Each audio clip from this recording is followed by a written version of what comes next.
waxa aan dugaag cuni karin mana badaysteene dunya kama dhigteen oo runtii kuma badoodeene deyn uma galeen oo dartood badar ma dooneene Cabdiraxmaan Bashiir Xasan Boqol waxaan rabaa halkan inaan ku duubo tix yar oo ka hadlaysa jiilalka silsiladda ay xooluhu soo maraan waayahan tixduu maanan oran mana daraasayne dadkaygoon intaan roob u diin duunyadii la atay iyo dabarka xooluhu maraan baan dul marayaaye dabcigeena ay furo dhammaan ducada aaminsha waa ka dalkeenii gubtoo daaqna laga waaye dayr iyo guwaataanu helin dhibicna daaweysa doon guriga joogay noqdeen xoolahan duwanay dambar iyo cadays lagama helo manaba loo doono daawo iyo dufan lagama helo mana deeqayso diif iyo dufta badatay iyo darato laynaysa iska daa inuu duulka helo wuxuu ka soo doogto daymada ishaabuu ka nicin dooqna uma aado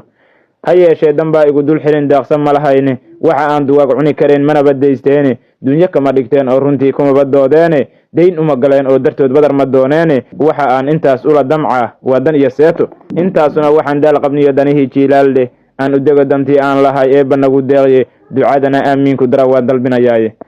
allahayow dii roob dawaa uu ku soo dararo doog iyo caleen soo baxdiyo fiid isdaba taalla darsan iyo intuu daaqsin helo oo ku diirsado darar iyo allow laga helaa caano naga deeqa midda baadiya iyo midii caalad kaba daaqda dunyo xoog leh oo qoys duwado damac wanaagii leh rabbigeen haddaayee markaas ducada aan badino ilaahay roob khayr qaba hana siiyo aan wada ducaysano insha allah aamiinta raaciya idinkuna